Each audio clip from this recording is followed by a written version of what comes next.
Good afternoon, everyone.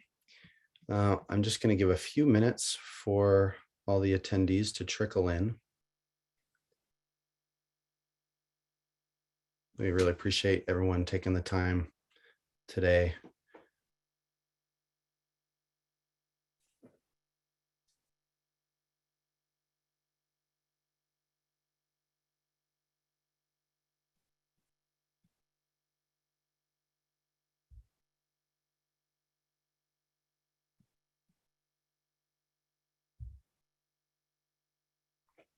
For everyone who's just coming on, I'm going to give a minute or so for everyone to trickle in of our attendees. There are quite a number, so I just want to give Zoom the time to catch up as the system lets everybody in.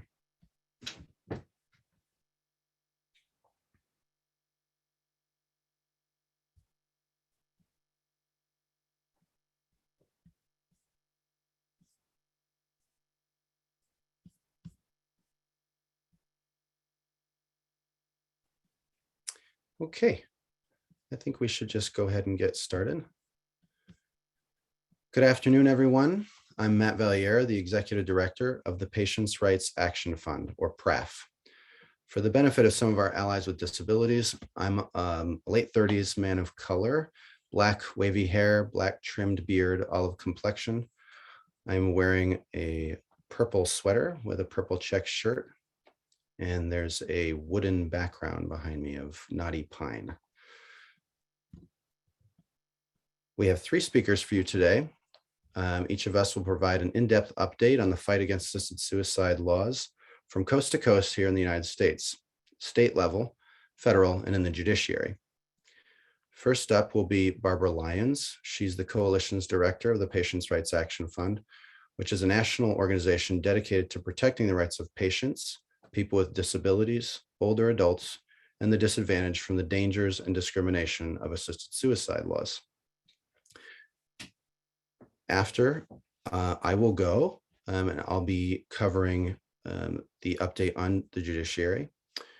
And finally, we'll have Diane Coleman, who is the president and CEO of Not Dead Yet, a national disability rights group, which she founded in 1996 to give voice to disability rights opposition to legalization of assisted suicide and euthanasia.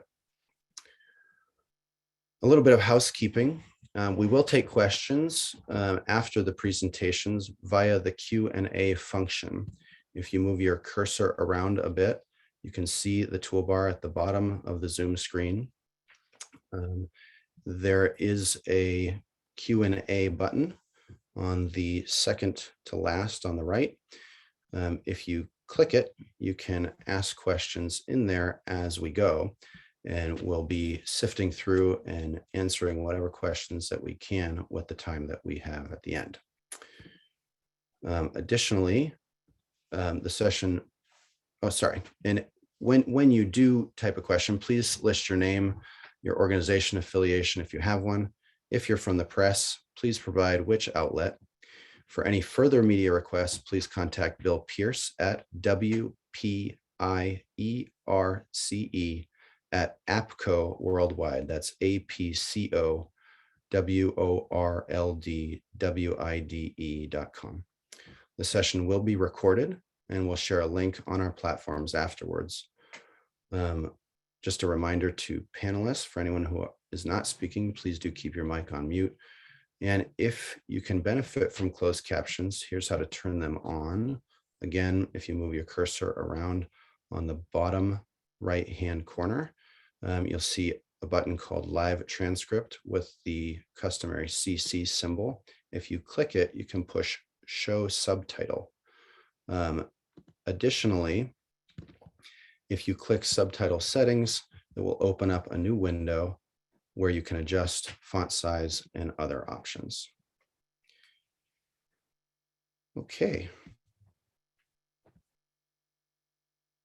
So I think we could go ahead and get started.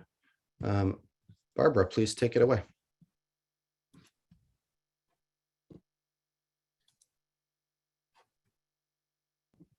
As Barb is preparing. Thank you, Matt.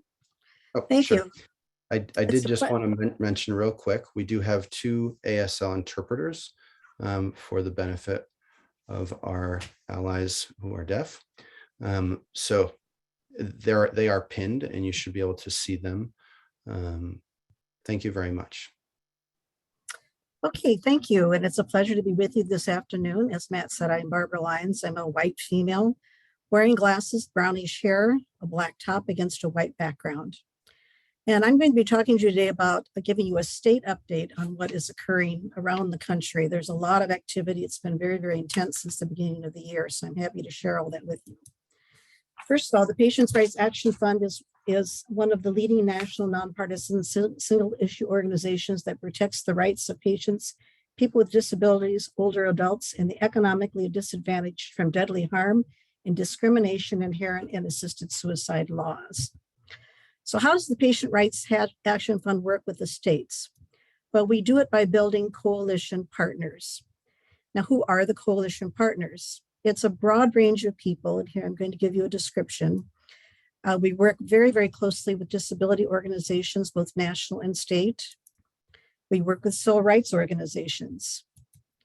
We work with ethnic organizations, organizations like LULAC, faith-based organizations, medical organizations and professionals in those organizations, right to life and family organizations, Native tribes, attorneys, individuals with personal stories, and just anyone who wants to join our coalition that can be of value to the work that we do. We include them in our organizations. So what is the role of the Patients' Rights Action Fund with the coalitions? Well, most importantly, we work with the local people, and I cannot stress that enough. We would not be able to do the type of work we do without close cooperation with people that are on the ground in the various states, people who know their legislatures, people who know the procedures that are involved in their states. So we work very, very closely with them. And I really can't say enough about the conviction and the commitment of these people to this particular work. It just would not be possible without them. We provide leadership and coordination. In a typical state, we might do conference calls and lead those conference calls, helping the individual state to prepare strategy, to give them resources, to find out what they need, and to just coordinate all efforts with them. We assign tasks and responsibilities, so hopefully nothing falls through the cracks. We help with testimony for public hearings. We help prepare testimony, review testimony, find spokespeople, and provide a valuable resource in that way. But again, it's the local people who provide the most important testimony. We're just there to assist them. We provide legal analyses. One state's proposed law is not like another one. So we have to be sure that we're clear on the details of the specific bill of that state that we're working with, so that they are not caught, claiming something that's in their bill that is not there. We do news conferences. This gives us the opportunity to put on some of the best faces in the state and have them present the best points that are indicative of their state, and to get the message out into the broader public. With our PR firm, we help people compose op-eds and letters to the editor, and then we pitch them to local papers. And we've been successful in getting a number of pieces published doing this process. We do training through webinars or in person. Important to get the people together, to put them on the right page, talk about messaging, strategy, all the types of things that will help them in their state to have a successful campaign. We provide resources, documents, resource papers. We provide this type of information. We give them lobbying strategies with the resources in them, so that they have at their fingertips the type of information they need to converse with their legislators and to literally hand out to their legislators.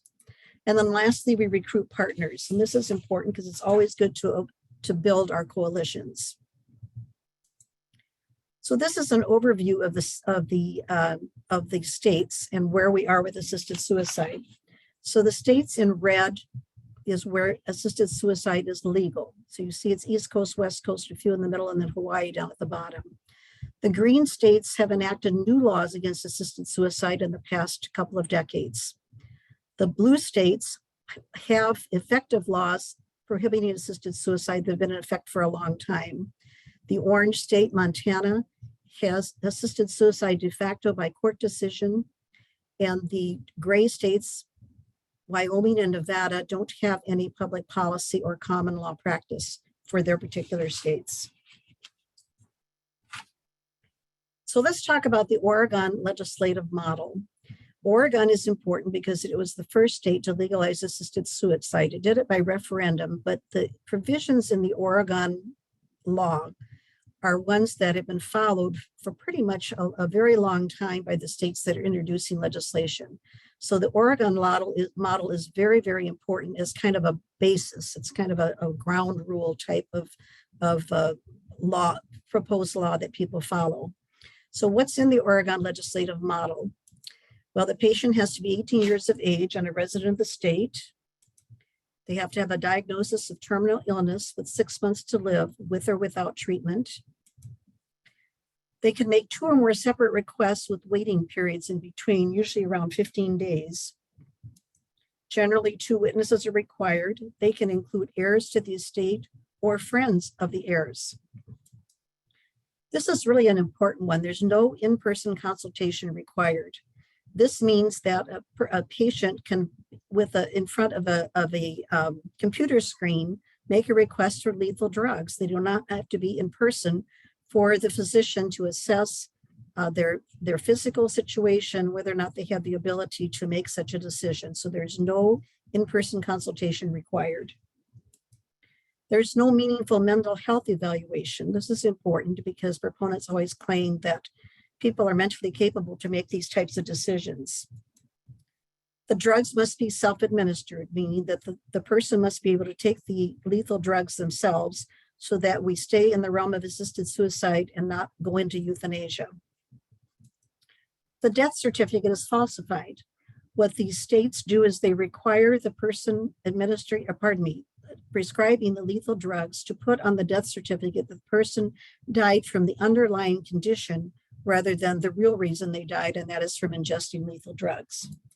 And there's broad immunity for prescribers. So for all these years, the proponents of assisted suicide have claimed that it's safeguards, that's kind of their mantra. They always talk about safeguards, that the proposals they have put forward have sufficient safeguards to protect patients from abuse, coercion, and so on. But what we found in the last 4 or 5 years, that safeguards have now become barriers, and they literally talk about them as barriers.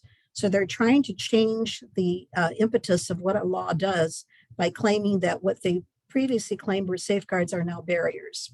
So what would they be? Well, the most important one that they've been pushing is elimination of waiting periods. Again, in the Oregon model, there's usually like a 15-day waiting period. Well, they're reducing that down to hours. And they're essentially saying that if the person is going to die within the 15 days, the 15-day waiting period, that the waiting period can be waived altogether, essentially creating a same-day assisted suicide situation. Nurse practitioners and physician assistants are being given authority to prescribe the lethal drugs. Mail delivery of lethal drugs, sending these things through the mail. No residency requirement. And self-administration, they claim, inhibits access. Now, this is important for 2 reasons. First of all, Oregon had a bill proposed a few years ago that would essentially say that would allow someone else to administer the drugs. So both by law and by court, and Diane's going to be talking about this more in the court cases, self-administration is now becoming a barrier. And of course, once we move from self-administration to someone else administering the drug, then we have moved from assisted suicide to euthanasia. Initiation through advance directives, so that a power of attorney person, agent, can make the decision once the person is signed through this advance directive. And these types of laws were proposed in Hawaii and in Oregon in previous years. Expanding the definition of terminal illness. Now, Oregon had 2 bills in the recent past, one that would expand the definition to say that eligibility for a disease that will produce or substantially contribute to a patient's death or a degenerative condition that will at some point in the future be the cause of the patient's death. Again, this blows the 6-month basis wide open. Medical professionals are being more and more required to participate. Early on, there was conscience protection for medical professionals that is being eliminated at this particular time. They found that they can't get enough medical professionals to participate, so they want everyone to participate. So they're really violating conscience protections through this. And then the reporting requirements are being loosened. The Oregon and Washington laws, those are the first two ones, have pretty strict reporting requirements, and we gain a lot of information. You're reading through their reports. But I've noticed that as states are introducing these new bills, the reporting requirements are really very, very lax. And we also see that, particularly in Washington state, they're not even adhering to their own legal requirements for reporting what is going on in that state. Okay, here are states that have enacted expansion bills in the very recent past. Oregon, they removed the 15-day waiting period in certain circumstances. California shortened the wait time to 48 hours, and they extended the law for 5 additional years. So those are the only 2 states that have been successful so far in expanding their assisted suicide law. These are the states with active bills to legalize assisted suicide. Essentially, these are active right now in 2022. Connecticut, the bill passed in one committee, and we're waiting to see what committee it will be assigned to following the passage of the earlier committee. Now, the interesting thing about Connecticut is they've removed the requirement to falsify the death certificate. While that might seem like a good thing, it's really a ploy. Their bill last year was defeated basically on the falsification issue. So now they've decided to remove it, knowing that they can find ways to falsify the death certificate without having it being required by law. Interesting strategy on their part. Delaware has a bill that was passed in committee, and it could go to the House floor at any time. The Delaware bill allows nurse practitioners and physician assistants to prescribe the lethal drugs. And this one's really important because it goes well beyond conscience protections. It requires that the medical professional advising terminal patients offer assisted suicide as an option. So in other words, if you are consulting with a terminal patient, you must offer assisted suicide as an option. Kentucky has an active bill. In the Kentucky bill, and you'll see some patterns here, nurse practitioners and physician assistants can prescribe lethal drugs, and it allows mail delivery of lethal drugs. Massachusetts has companion bills in the House and in the Senate. This bill requires referrals if the physician does not want to comply. Minnesota has 2 companion bills. New York has 2 companion bills. The New York bills are really interesting because there is no residency requirement in the New York bill. So that means that if these bills pass as written, it means that people could travel to New York to get their lethal drugs because they would not have to be a resident. And New York bill also has no waiting period. So it also brings up the specter of same-day assisted suicides. North Carolina has a bill. Pennsylvania has a bill. And Rhode Island has 2 companion bills. So these are the bills that are currently active in these states right now in 2022 that we're watching very, very closely. And again, working with our coalitions in those states to make sure that they have good strategy, good communication, good resources, and hopefully we'll be able to defeat all of these bills. Now, these are states with active bills to expand assisted suicide this year. Hawaii. So Hawaii is very, very complicated. They probably had 7 or 8 expansion bills introduced in the past 2 years. Last year, the Senate passed a bill, which we thought would be up for a vote in the House this year, but instead they introduced 3 or 4 more bills this year. And they have competing bills. The House, HB 1823 passed in the House, and the Senate bill passed in the Senate. And the only difference, well, that's, just to look at, excuse me, the bills allow advanced practice registered nurses to prescribe. and it reduces the waiting period to 72 hours altogether. I think the difference between the House and the Senate bill is that the House bill also allows physician assistants to prescribe. So again, it's a very complicated situation in Hawaii, and there's, the bills go to numbers of committees, and now we have two bills that have been passed on the floor in each house.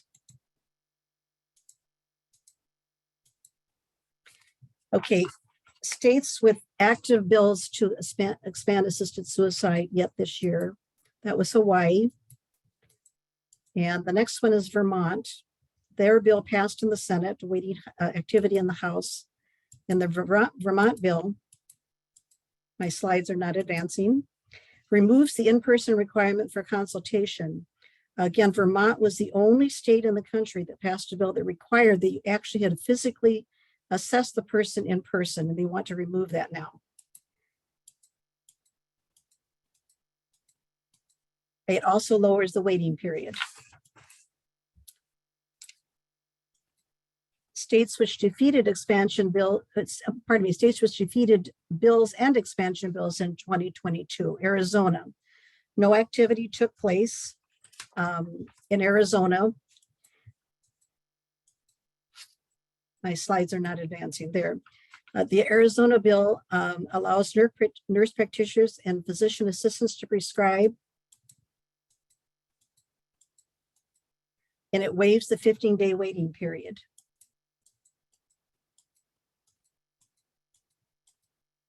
Indiana has a bill where no activity took place in committee. Utah had a bill that was defeated by a committee. The Utah bill leaves open the question of who can prescribe.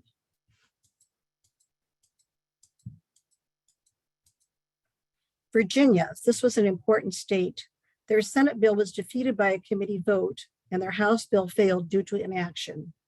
Good work by the Virginia people. Washington.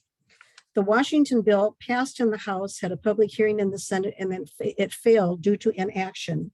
Now, the problem with the Washington bill is that they did literally yesterday pass a budget that had money for a study committee.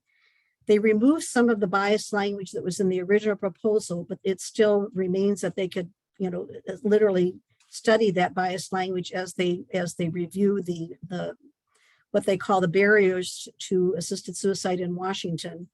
The other problem is that the money is being given to the University of Washington, which works hand in hand with End of Life Washington, which is, of course, is the big assisted suicide group in Washington state.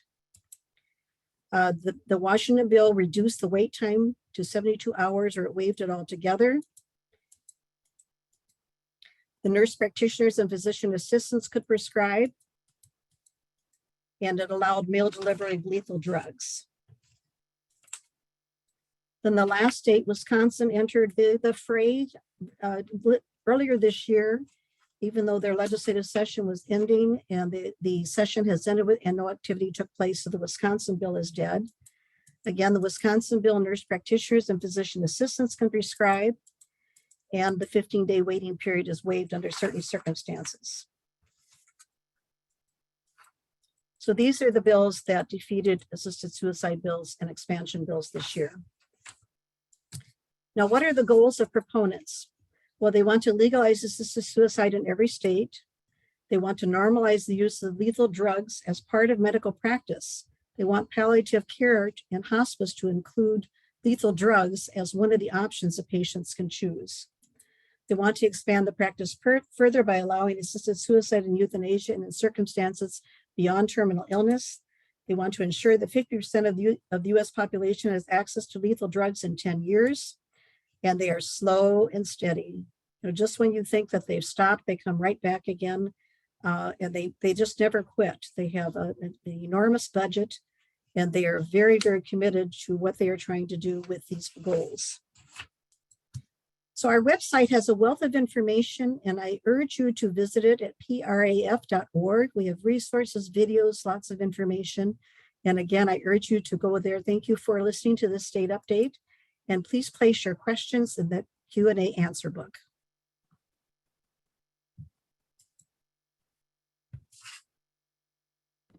Okay, thank you so much, Barbara. I will be going next here to give a federal update. All right. For anyone who may need to see the interpreters better, you can toggle up to the upper right-hand side of your screen there, and there's a view options. And you just choose the view option that works best for you. Also, the screen is going to be split in two, and we're doing share screen with the presentation, so you can actually move the little gray bar in between the speakers and the presentation to make one or the other smaller. So, okay, so this is the federal update. My first slide has the PRAF logo, which is a turquoise square with a white ribbon. It says federal update, Matt Vallière. The first part of the federal update is about efforts on Capitol Hill in the legislature.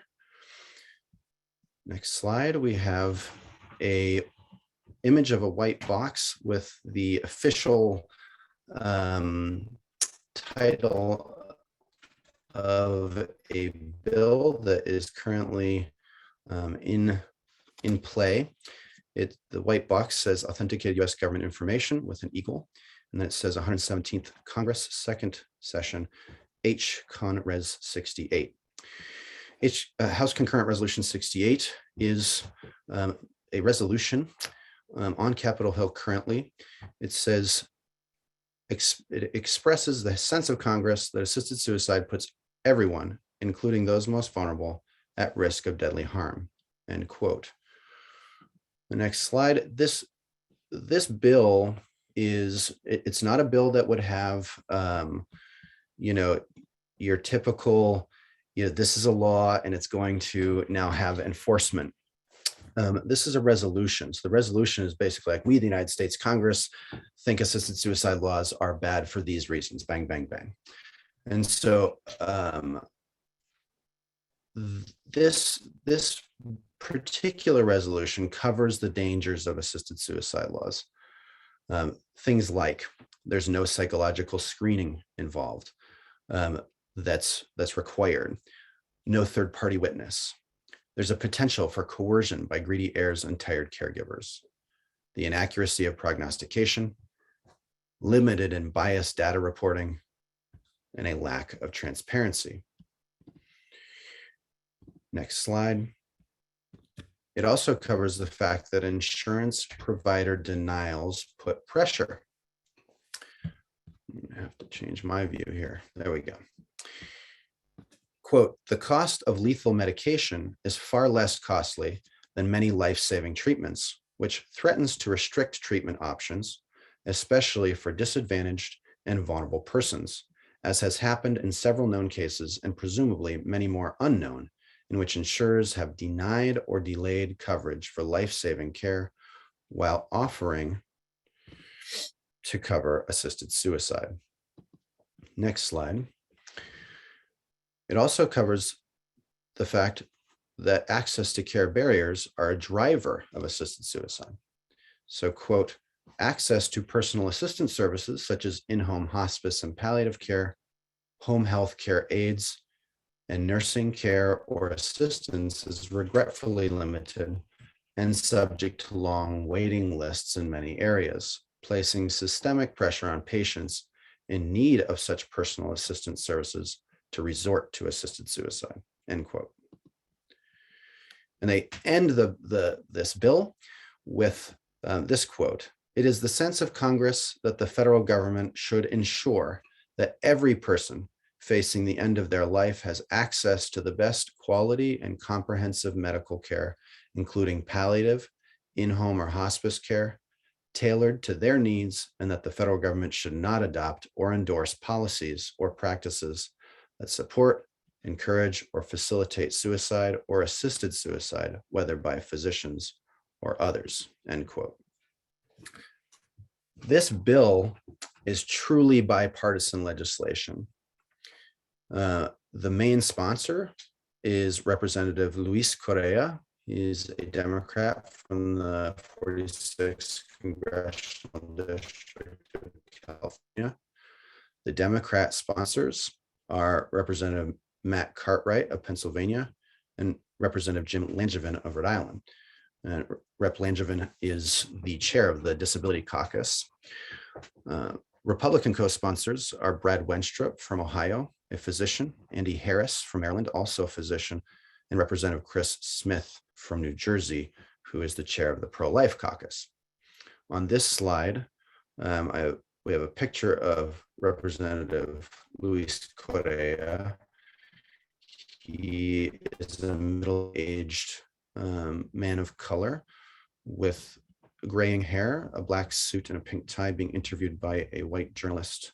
There's a camera to the left and a crowd of people of color behind him with a Mexican flag and an American flag.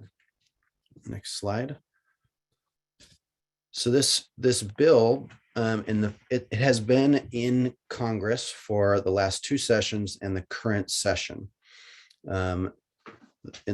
After the first session, there began being notice taken in the Beltway. The National Council on Disability, an independent, nonpartisan federal agency, released a 70-page report. In the wake of the first session, the resolution was introduced on Capitol Hill called "The Danger of Assisted Suicide Laws," which explicitly calls on Congress to pass just such a resolution. HCon Res 68, which is the bill number for the current session, it outlines many of the concerns that is the National Council on Disability and the disability rights community more broadly, have regarding the dangers and discrimination involved in assisted suicide laws.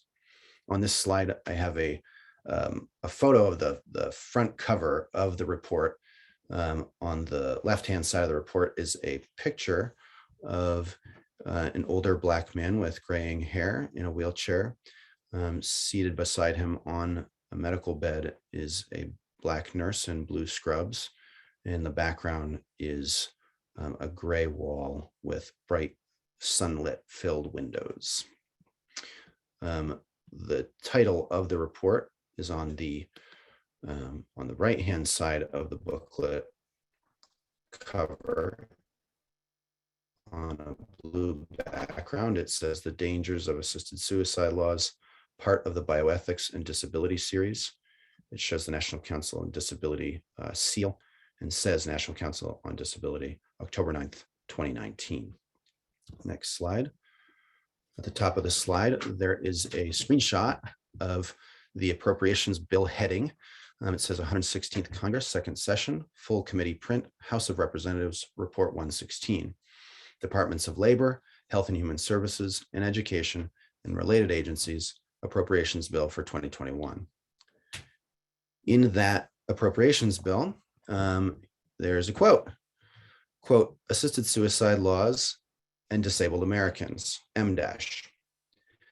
The committee is aware of a recent National Council on Disability report entitled, "The Danger of Assisted Suicide Laws," end quote, which raises concern that such laws could lead to a two-tiered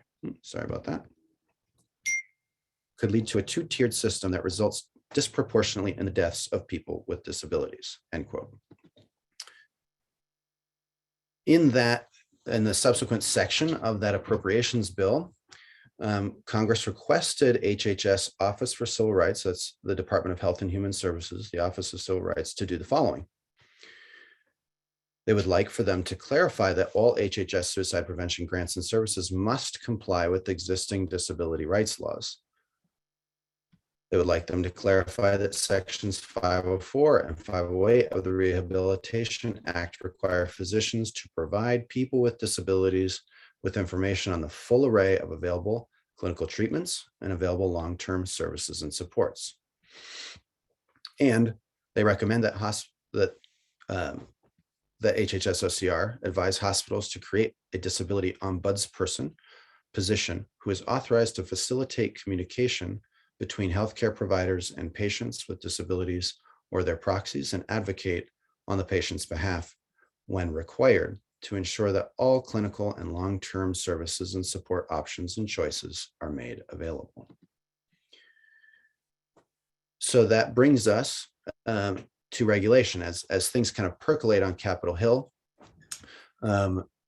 all of this kind of raises awareness for the questions and concerns that our side has on assisted suicide public policy. And so with that can come opportunities in regulatory agencies. So on this slide, it's just a title slide. It has, again, the PRAF logo, which is a turquoise square with a white ribbon. And on the right-hand side, it says regulation. So at the top of the subsequent slide, we have DRED-F's logo. That's the Disability Rights Education Defense Fund. It says those words on the right with the letters DREDF in red letters with dots and a half moon underneath the letters, which is the DRED-F logo. On February 11th of 2021, over 30 progressive disability and patients' rights groups sent a letter to the acting secretary requesting that they take regulatory action on the matters in an official request for information titled Discrimination on the Basis of Disability in Critical Health and Human Service. The Disability Rights Education Defense Fund, DRED-F, posted the release on behalf of the group.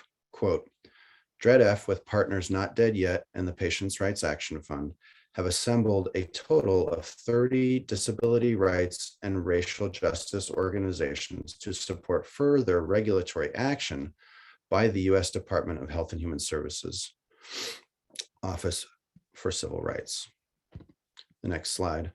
From that letter, quote, the issues addressed in this request for information, or RFI, look to root out the common thread they all share. Too many medical professionals see life with a disability as less worth living and less worthy of care. Continuing to allow these sentiments to influence the provision or denial of healthcare in any area addressed by Section 504 is a threat to the integrity and equity of all healthcare, particularly because anyone at any time can acquire or age into disability, end quote. So subsequent support for guidance and regulation in this area came after this letter was sent. There was a bipartisan bicameral letter led by Senators Gillibrand, Democrat from New York, and Langford, Republican from Oklahoma, along with Representatives Porter, Democrat from California, and Smith, Republican from New Jersey. There was additionally a letter sent to the Secretary of HHS by the National Council on Disability, the nonpartisan federal agency. It's the same agency that created that 70-page report on the dangers of assisted suicide laws. And then finally, a letter by the Consortium for Citizens with Disabilities was sent in support of regulatory action in this regard. It's the largest coalition of national disability organizations. They have a fair bit of clout in DC. So the Biden administration heard this collective voice. They issued long overdue guidance on crisis standards of care and disability non-discrimination obligations. And they also, there's a revamp of the regulations on Section 504 of the Rehabilitation Act. This now is on the unified agenda. Next slide. So why is this all important? Equality in the provision of healthcare services is at the root in assisted suicide laws. Policy like deploying the QALY, the non-consensual removal of life-sustaining care and other related disparities. This coordinated and collaborative effort shows the nonpartisan nature of this very human issue and it shows a unified front from left to right. And additionally, elevating our concerns at every facet of the federal power structure educates the administration, legislators, and regulators, and provides opportunities for powerful policy impact. So to give a little background, to go to the previous slide, these crisis standards of care, these were the standards of care that were released during the pandemic by states to advise medical professionals and institutions on how they were supposed to allocate scarce medical resources. In those crisis standards of care, many of them were inherently discriminatory against people with disabilities and older adults. It was particularly problematic in the way that they crafted these things to put people with disabilities at the back of the line when it came to ventilators or other scarce medical resources, even just the fact that there weren't enough nurses. One of the litmus tests, the things that deprioritized people with disabilities, was the fact that they would take your ability, what they thought would be possible for you to win or lose against the disease itself, and then they would deprioritize some people for care, even if two people had an equal chance of surviving COVID.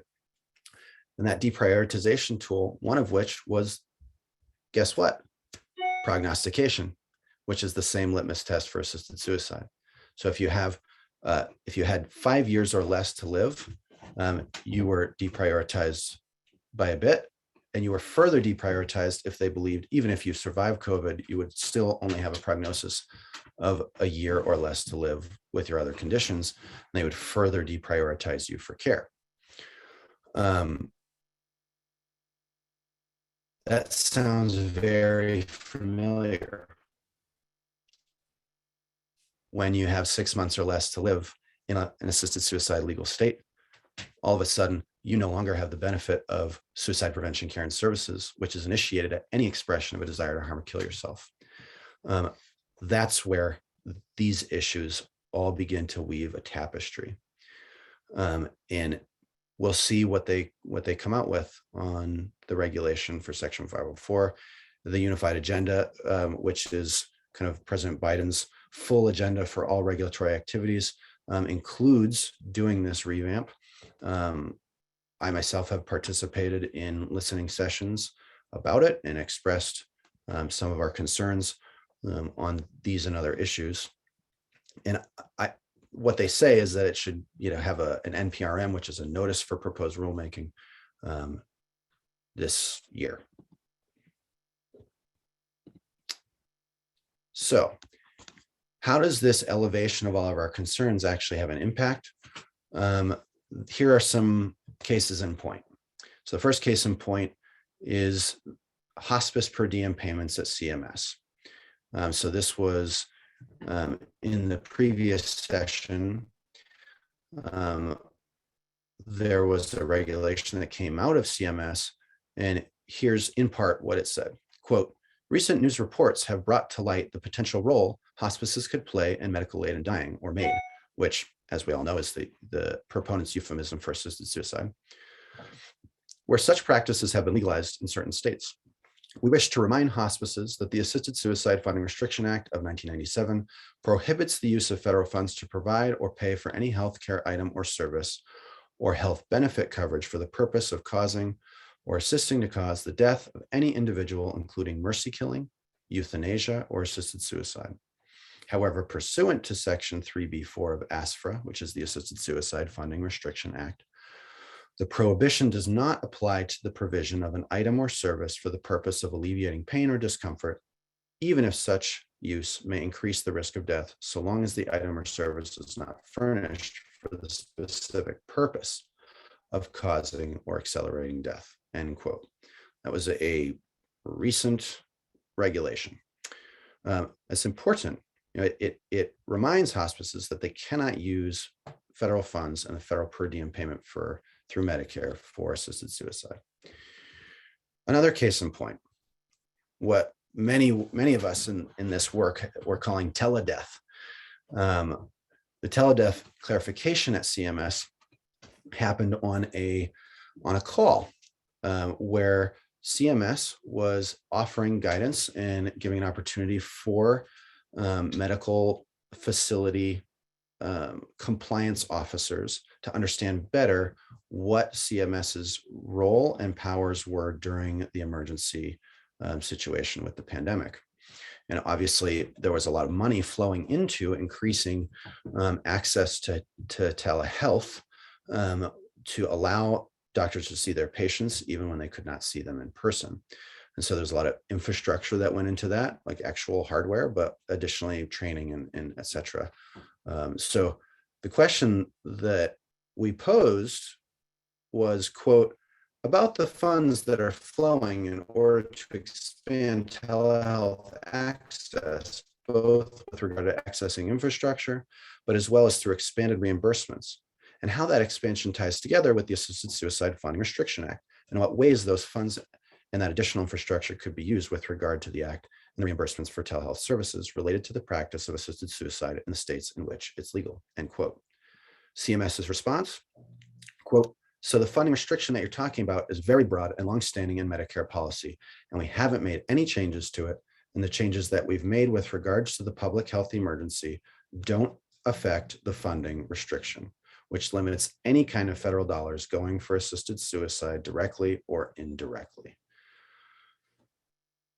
I want to just help people to see that these efforts are important by elevating those concerns at every level of the federal government. It kind of brings people's minds to see this issue in relationship to other disparities in healthcare for people with disabilities. And it is so important to elevate our concerns on this issue itself and to show that this is such a human issue, that there's more to it than the sound bites, that there's more to it than the quick emotional response. There are victims that people don't always see, and that there are problems with the way the laws are implemented, both in terms of their dangerous aspects, but also their inherent discriminatory qualities. So we and all of you and our allies will continue to advocate on Capitol Hill to elevate our side's concerns, continue to advocate at regulatory agencies, and we'll continue to advocate at the White House. Thanks so much for your time.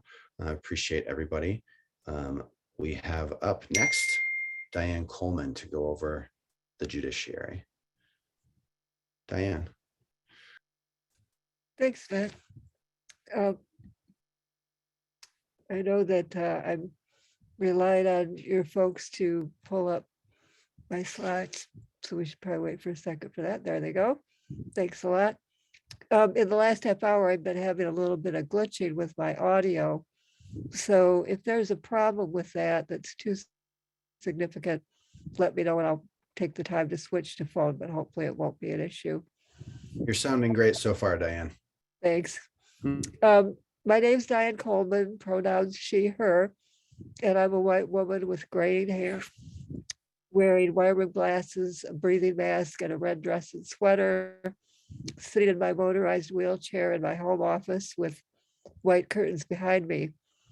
I'm president and CEO of Not Dead Yet, a national disability group formed in 1996 to oppose legalization of assisted suicide, to fight against non-voluntary and involuntary withholding of life-sustaining treatment, and to advocate for equal protection of the law when people with disabilities of any age are killed by family members and other caregivers.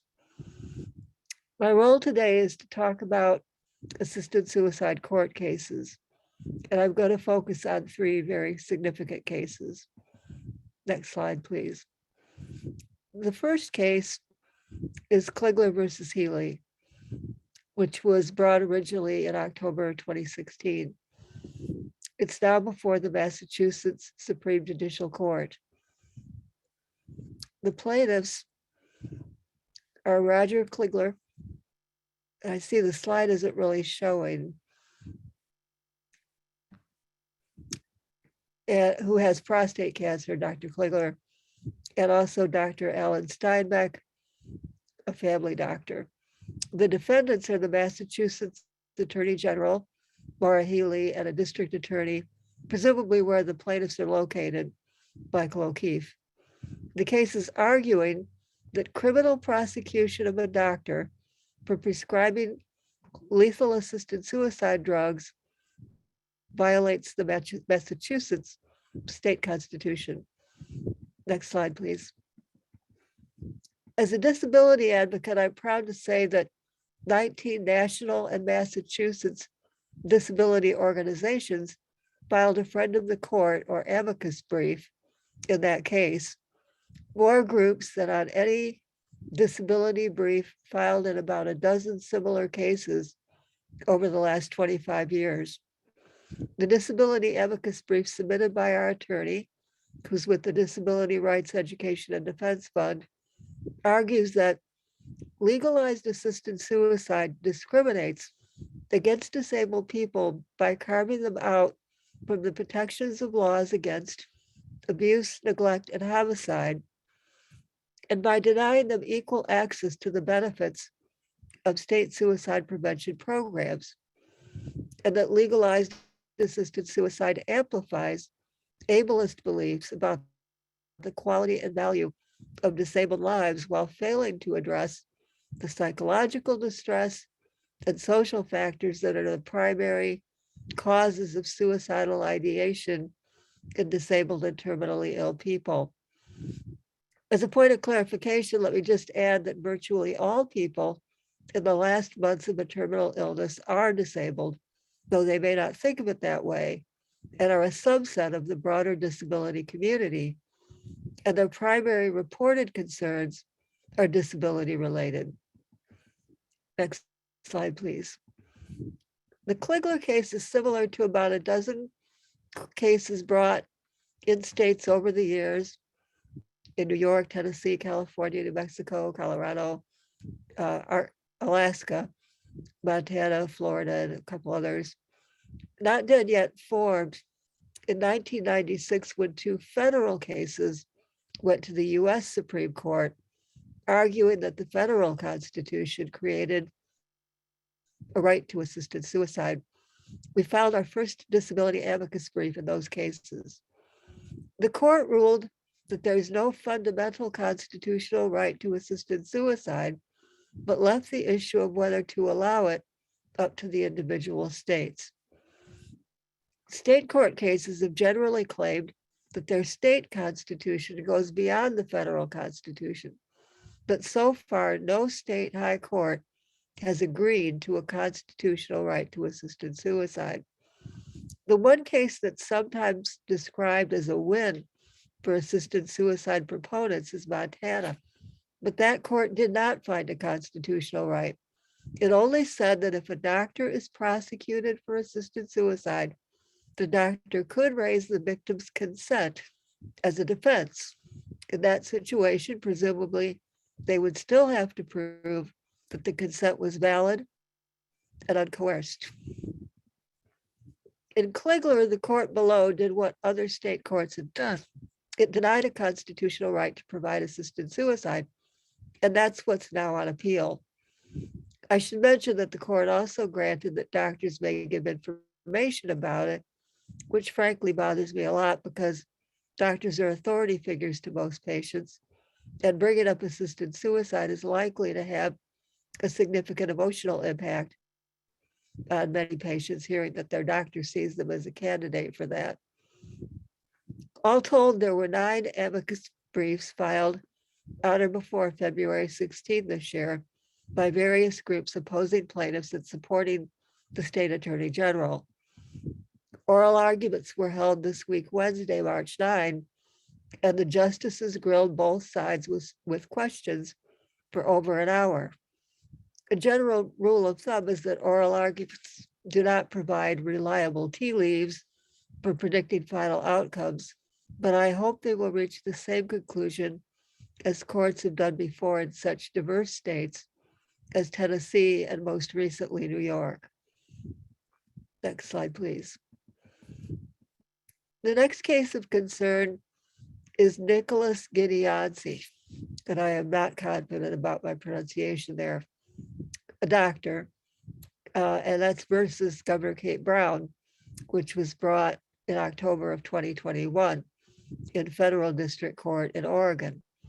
The plaintiff is Dr. Nicholas Gideonsi, but Compassionate Choices states that they filed the case on the doctor's behalf. The defendants are the Oregon governor, attorney general, Oregon Health Authority director, Oregon Medical Board, and a county district attorney. The case argues that the residency requirement for a person to receive lethal drugs under Oregon's assisted suicide law is unconstitutional. Next slide, please. 5 years ago, End of Life Choices Oregon had referred a man with cancer to Dr. Gideonsi, a primary care and hospice doctor who had already helped many patients use the Oregon law. Although the man lived in Washington State, where assisted suicide is legal, he was seeking to use Oregon's law.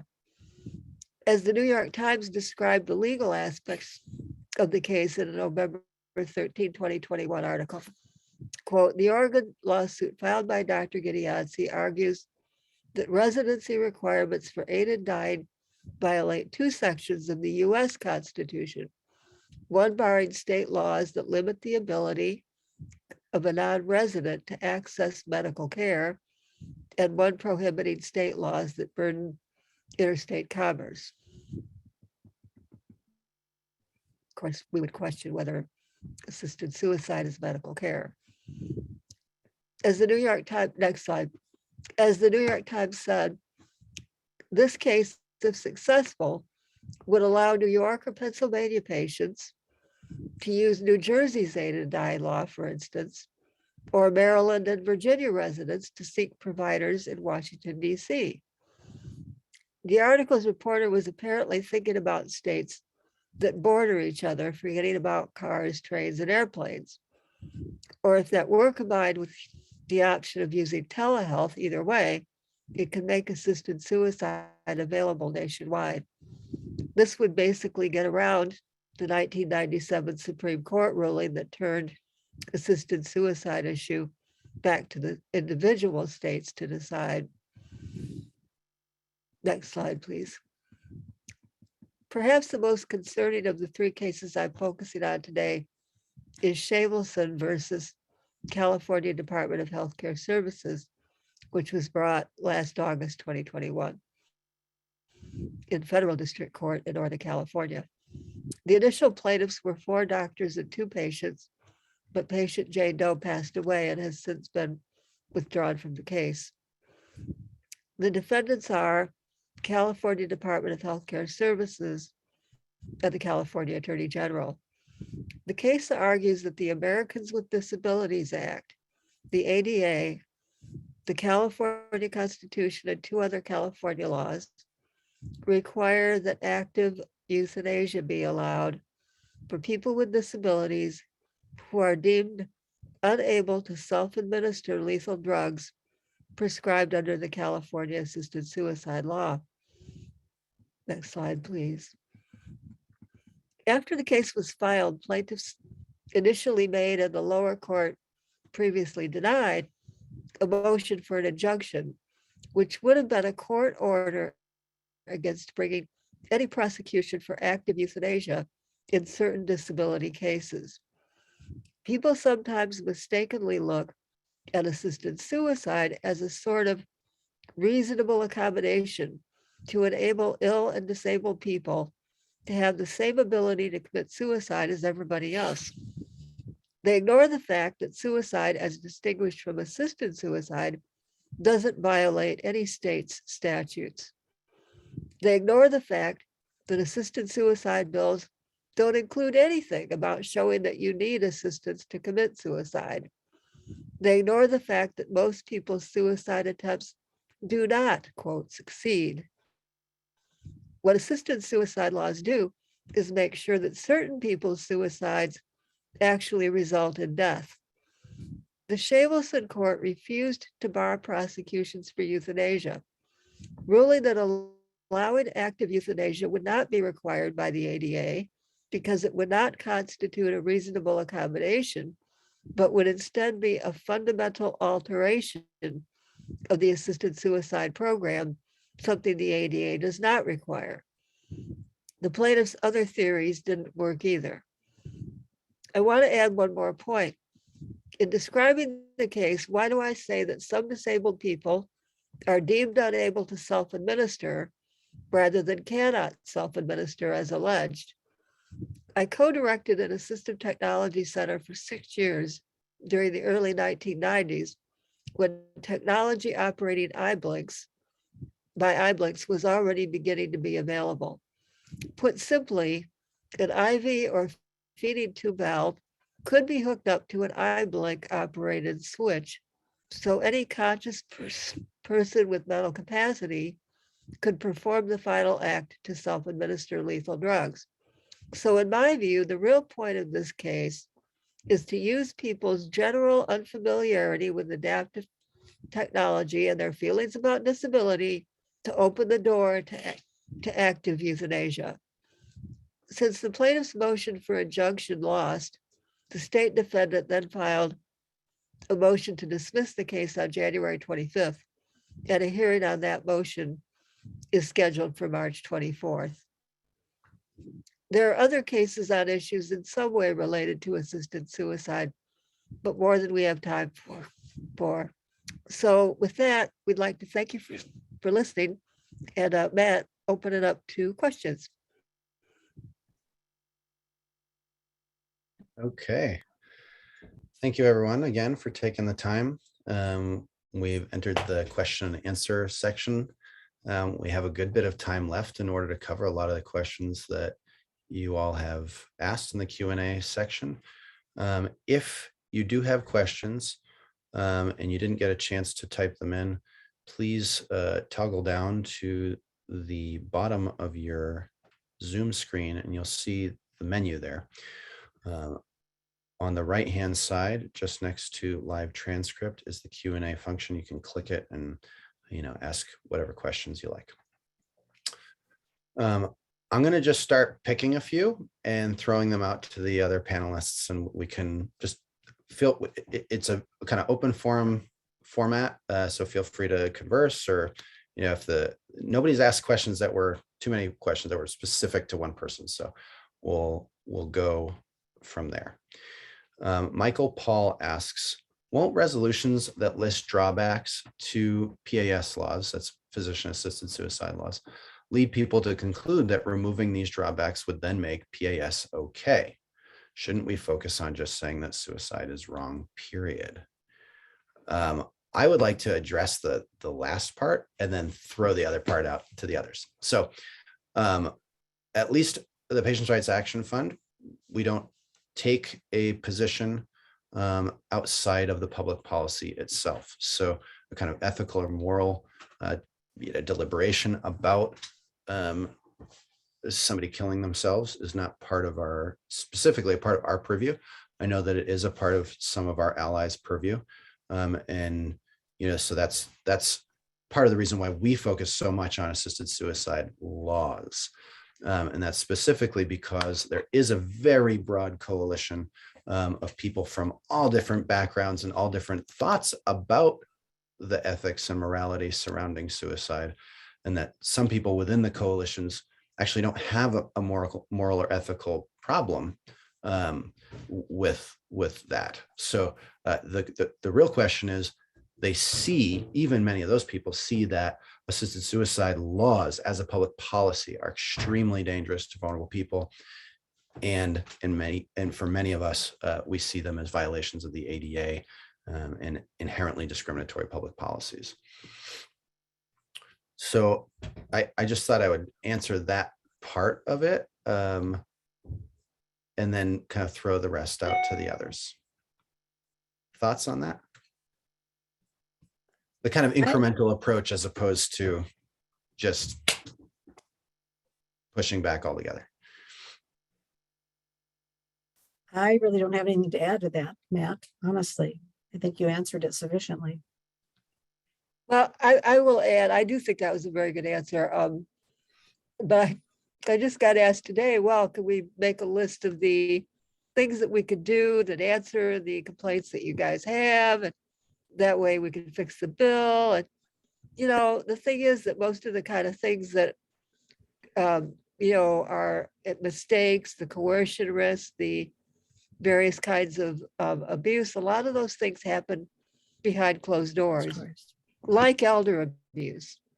And as a good example, I think, and disability abuse. It's behind closed doors, and you can't really legislate to make that, to fix that very well. We just don't trust it. And then to make it part of medicine, I mean, as we saw with the pandemic, doctors already devalue the lives of older, ill, and disabled people. It's very clear. So to make this part of medical culture is a bad idea. It's just going to increase the problems that we already face in accessing equality in healthcare. Great. Yeah, I think that this next question kind of flows from that answer. This is from Scott Ricker. What kind of clear and indisputable evidence has been seen or discovered that an element of coercion has taken place or will take place?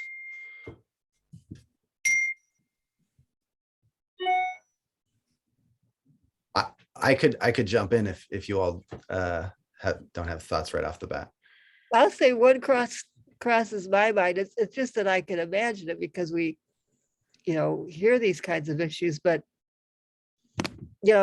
this is getting too difficult. It's time you're gonna need to go to a nursing home.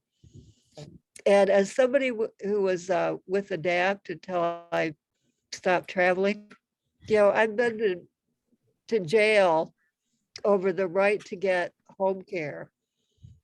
I've been arrested 60 times at least over 20, 30 years. Oh, I don't think I realized that.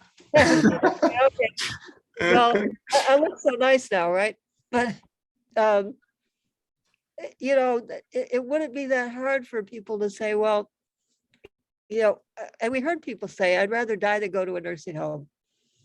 And yet, while we were fighting for that, that many people face that struggle. That's just one of the kinds of coercion that happens. And, none of us want to put our families in a difficult position. And so there's that sense of feeling like a burden on others and maybe a duty to get out of the way. That's just reality when you need daily care. And it's something that we fight against. I would point to the Kate Cheney case. So for those who don't know about it specifically, the family actually released the medical records to the Oregonian who reported on the case. The psychiatrist is quoted as saying, she does not seem to be explicitly pushing for this. And after explaining that Kate did not have the quote, very high level of capacity required to weigh options about assisted suicide, the psychiatrist said that although Kate seemed to accept the assessment, Erica, her daughter, became angry. The psychologist goes on to say that Kate's quote, choices may be influenced by her family's wishes and her daughter Erica may be somewhat coercive, end quote.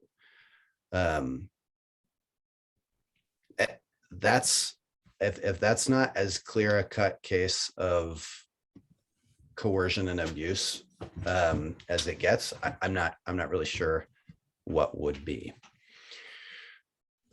Does anybody have anything else to add to that before we move on to other questions? Okay. From Dr. Marcella Teste,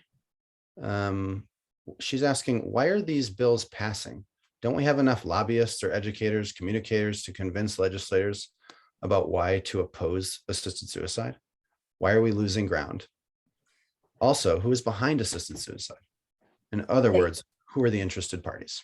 Okay, I'll answer that one. Compassion and Choices and the Death with Dignity National Center are two very, very well-funded organizations located on the West Coast that are the main proponents of assisted suicide. There's also Final Exit Network that goes along with what they are proposing.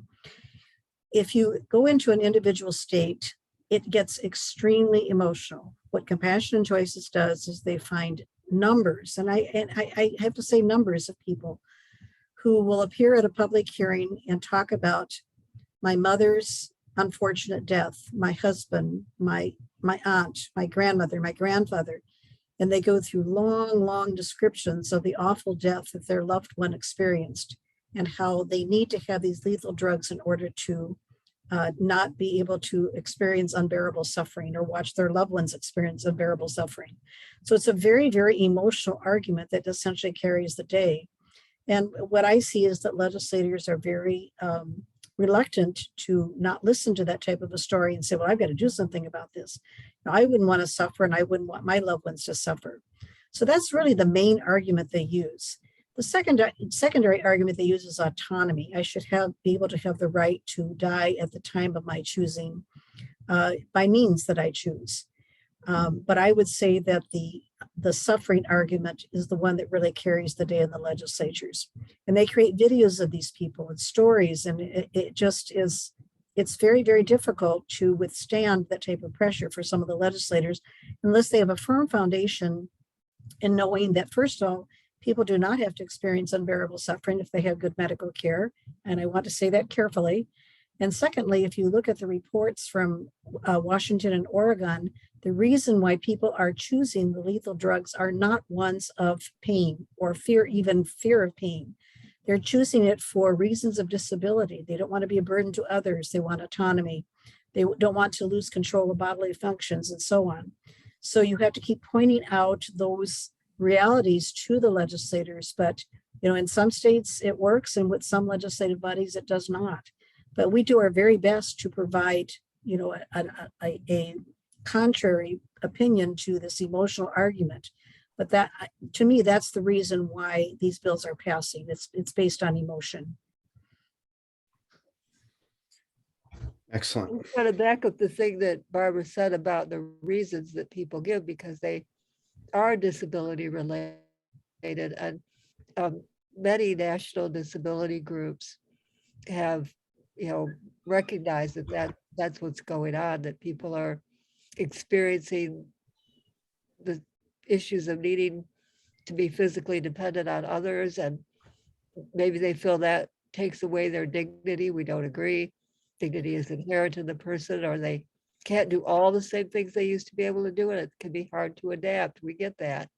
We've been through it, but that is the right answer is not to check to get the medical system to help you commit suicide.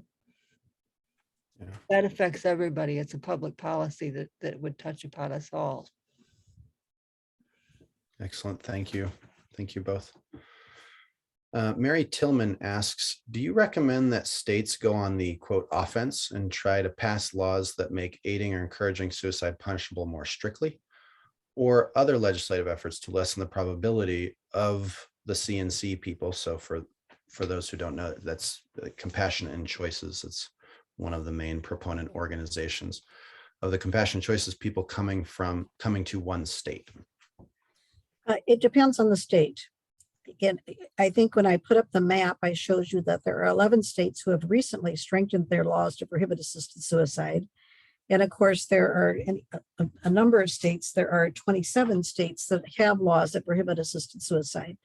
So it really depends on the state. You have to weigh the state itself, where it is, who the legislators are, what type of a battle you're facing. If you are facing a state where you have a large number of legislators who are really convinced that it should be legalized, it's really hard to turn that around and say, well, okay, well then let's pass a law that essentially prohibits it even further if it's already prohibitive, or it strengthens the penalties.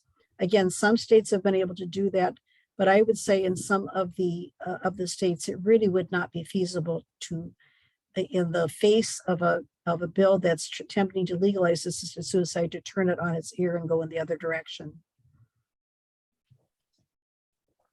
Excellent. Okay. Don Fitzpatrick asks, Matt, it sounds like most of the proposed federal legislation is against PAS. Is that the case, or is there a proponent group of legislators at the federal level as well? They certainly have a DC office, and they, I'm sure, are advocating on this issue in a variety of ways. Proposed legislation specifically, the other side's strategy is state by state. They, as well as we, know pretty well that the federal government is, in terms of the legislature, they're not exactly working together extremely well right now. There's not a ton of bipartisanship. And so to be able to pass legislation that isn't budgetary is hard, very hard. It's a big uphill slog.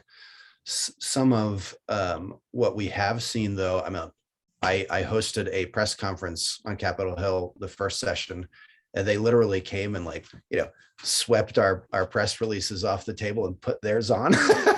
So it's not as though they're not active, but it's a little bit more subtle than that. So you have to be keeping your eyes open, and all of us. I'm not just saying me or you, but there are ways in which they are advocating for certain things.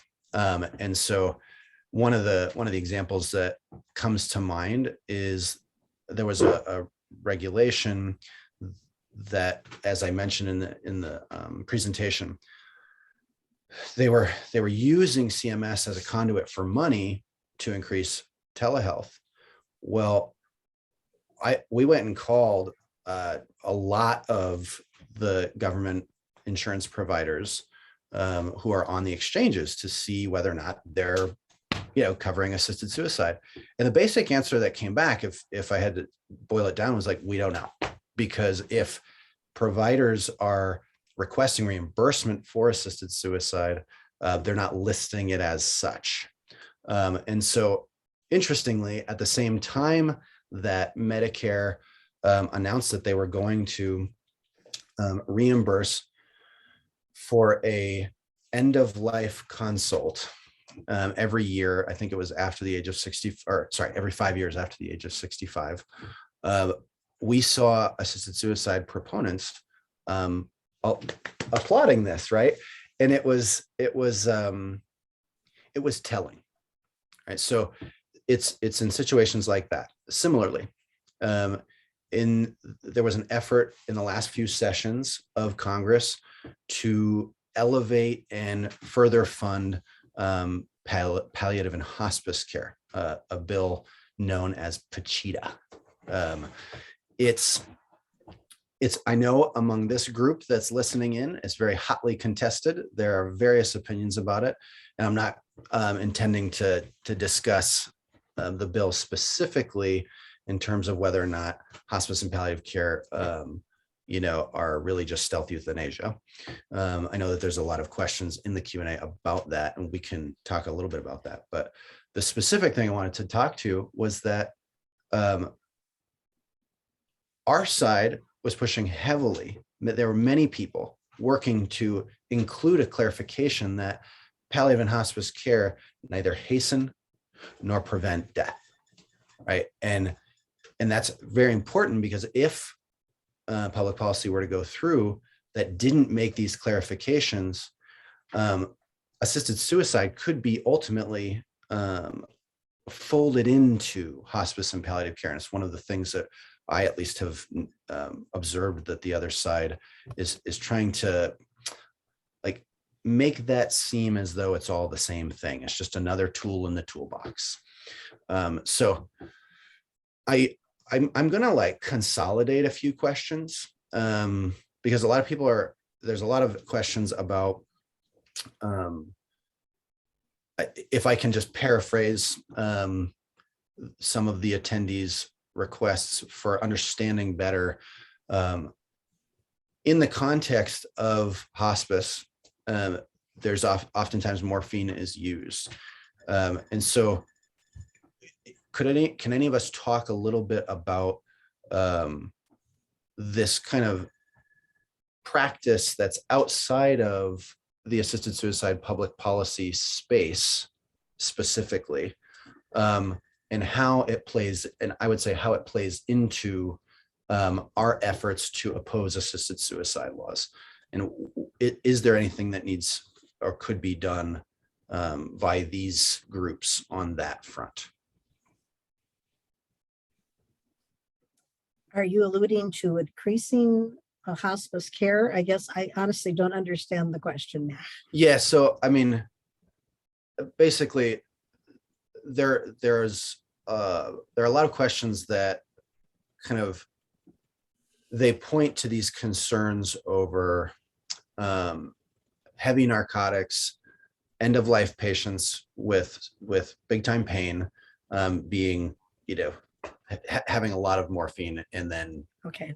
is this just stealth euthanasia is kind of the question mark, and is there any policy objectives surrounding that? Okay, and I think it's been long recognized that if your motive in increasing morphine is to relieve the person's pain, even though it may shorten the patient's life by a few hours, that it's morally acceptable to do that. It's not morally acceptable to say, I'm going to give you a big overdose of morphine to end your life because you are in pain. So I think that's been a long-standing, morally accepted principle that I think everyone pretty much agrees on. And I know that I had this question in a webinar that I did a few weeks ago in Rhode Island. And I think it stems from the fact that people that are involved with caring for a loved one and dealing with this question of morphine always say to themselves, did I give that person too much too soon? And they feel some bit of guilt or conscience about it. And we discussed it at that webinar as being kind of a natural reaction that you would have if you were responsible for giving morphine to a patient, which you are if you were a family member at the end of life, and wondering whether or not this dose that I gave my loved one was the one that ended their life. So I think it's something that's a very real concern of people, but I also think that the intent is really the critical factor. If your intent is to cause the person's death, then you can't give them that large dose of morphine. If your intent is to essentially ease their pain by increasing the dosage of morphine, then that's not morally acceptable. And I would just add to that in terms of like a moral or ethical question about those very difficult end of life moments, I mean, like the Patients' Rights Action Fund, and I know many of our allies, we just don't engage on that specific thing, only because we're so unifocused, and by being so, we can be that kind of clearinghouse where all opposition, we work together with all of them, and it's sometimes hard for some folks who disagree on a lot of other issues to come together, and we think it's important for at least us to stick to specifically the public policy. And what the public policy does, as was mentioned in one of the presentations, is that it makes suicide a medical treatment. This is prescribed by your doctor, coded by your insurance, et cetera, et cetera.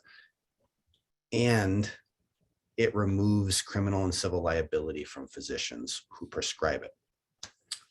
So kind of carves them out of the manslaughter law. This question of the double effect reasoning that goes into relieving pain at the end of life, that is a lively debate and a lively question for medical ethics, and it will continue, I suspect, but it is not exactly specific to the public policies that at least we have chosen to concentrate on it in our mission.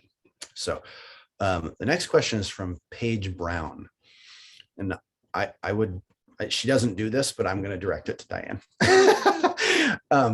Are there statistics that demonstrate possible discrimination of people with disabilities when it comes to assisted suicide, or statistics that show a disproportionate impact on people with disabilities? Well, as I tried to say, I've looked at the Oregon data most closely. When you look at the reasons that people reportedly had, the top 5 reasons are disability related. And that covers between 90 and 100% of the people, because the checkbox, it can be multiple checkboxes for a given person. they were unhappy they couldn't do the same things anymore and they felt like a burden on their family.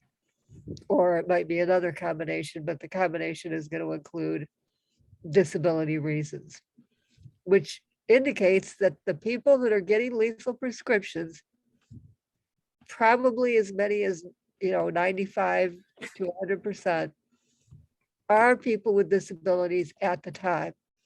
Now, they may not have had disabilities all their life or even half their life or whatever. And I think that's a hard thing for people to grasp. They think that a lot of people think we're confused about this whole issue, but that this isn't really about disability. But from our point of view, it is. All the people getting lethal prescriptions are people with disabilities at the time, and their reasons are disability related. So it is a disability issue. Even some of the proponents, like, the attorney Thaddeus Pope, who goes all over the world talking about this, has agreed, well, yeah, that's true. They're disabled and their reasons are disability, but he just thinks they should, be able to do this anyway. But we think it has a huge impact on the disability population. I'm not sure if that really answered the question, but I think so. Some of I repeat it, I might get some other nuances. It's up to you. Yeah, I mean, I think I would only add that so in assisted suicide public policy, it seems at least to be written in a way that shrouds information. This is not a transparent, everything's above board type of a quote unquote medical practice, right? So the states collect all kinds of information into the health department. Very little of that information is actually published to the public. We have actually gone with lawyers to every legal state, asking them in public information requests to provide us all of the non-identifying information that was collected by the state, and they won't do it.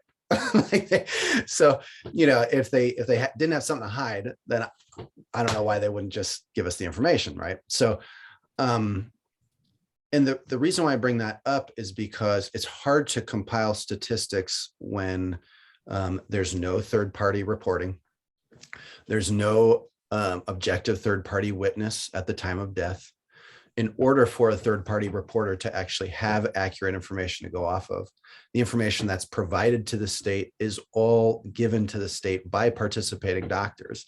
And if you were breaking the law, you're probably not going to tell the cops that you're doing it, right? So here's all the ways in which the information that is available is at least suspect, and there's really just a paucity of data, as our late friend Marilyn Golden used to say.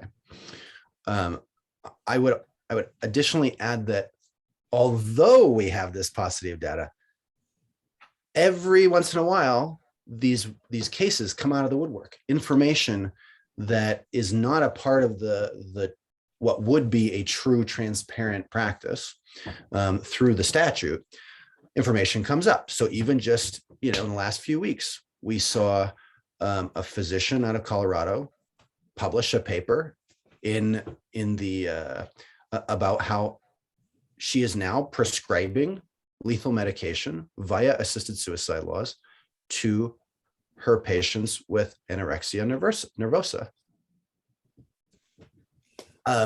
These are people with disabilities.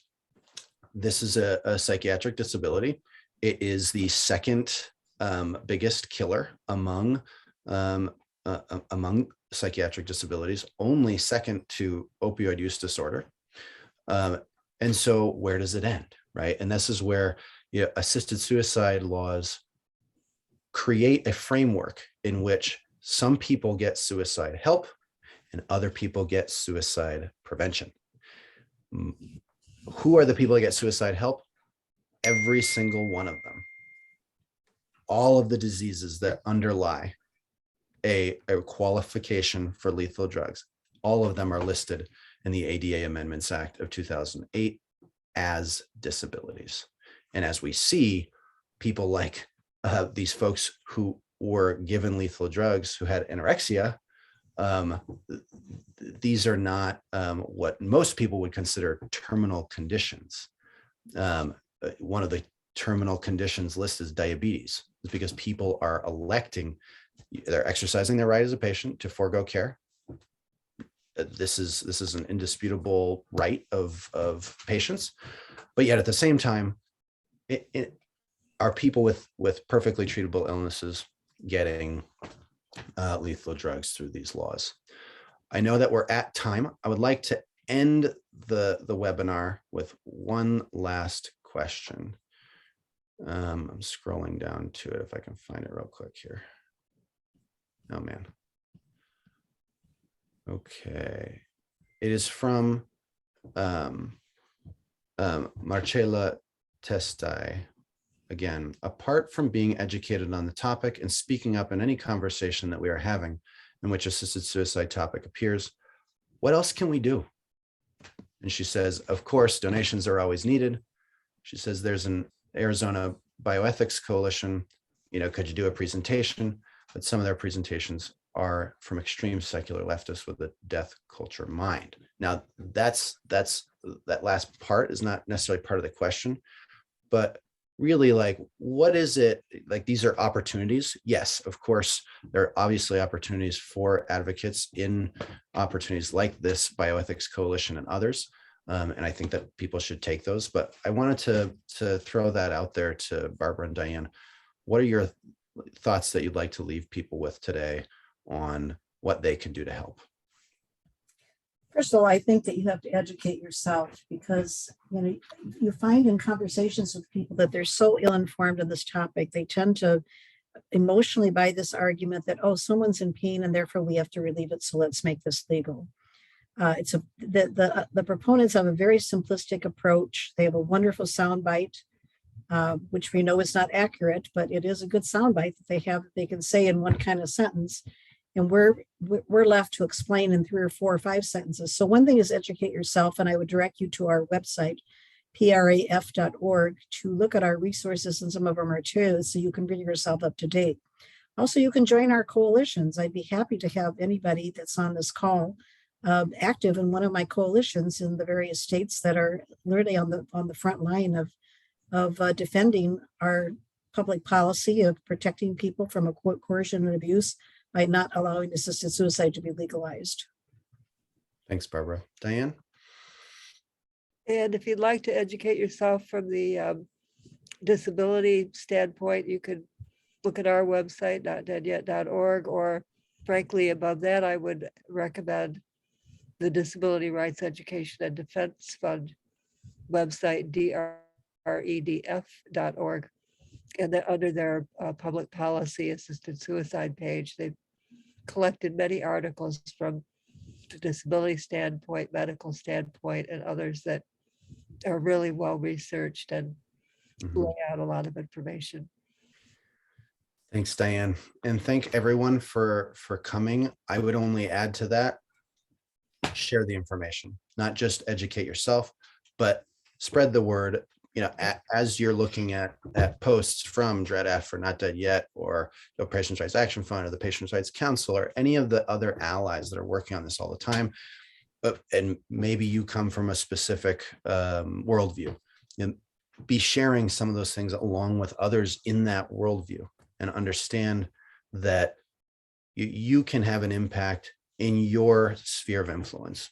I would remind people that we did record the session today. We are going to provide that recording. I know that there were a lot of questions left unanswered, and some of those are specific to people and would be helpful to be answered, and we'll do our best to get back with you on those things. Thanks again so much for joining us today. We will be having a webinar series going forward, so keep an eye out for that. The next webinar will be in May, and it will be on the medical ethics surrounding assisted suicide. Will be a kind of conversation with some of our physician allies. Barbara, could you just remind everybody what the date is, because it's slipping my mind right now? Friday, May 20th at the same time, 4:00 p.m. Eastern, and it'll be the practice of medicine and medical ethics. Wonderful. And thank you so much, Barbara, for putting this all together. Thank you, Diane, for your ever wonderful presence with us and on this issue. Thank you to our ASL interpreters and to our closed captioner. We very much appreciate all of you attendees for coming. Thanks again and keep up the fight. Take care.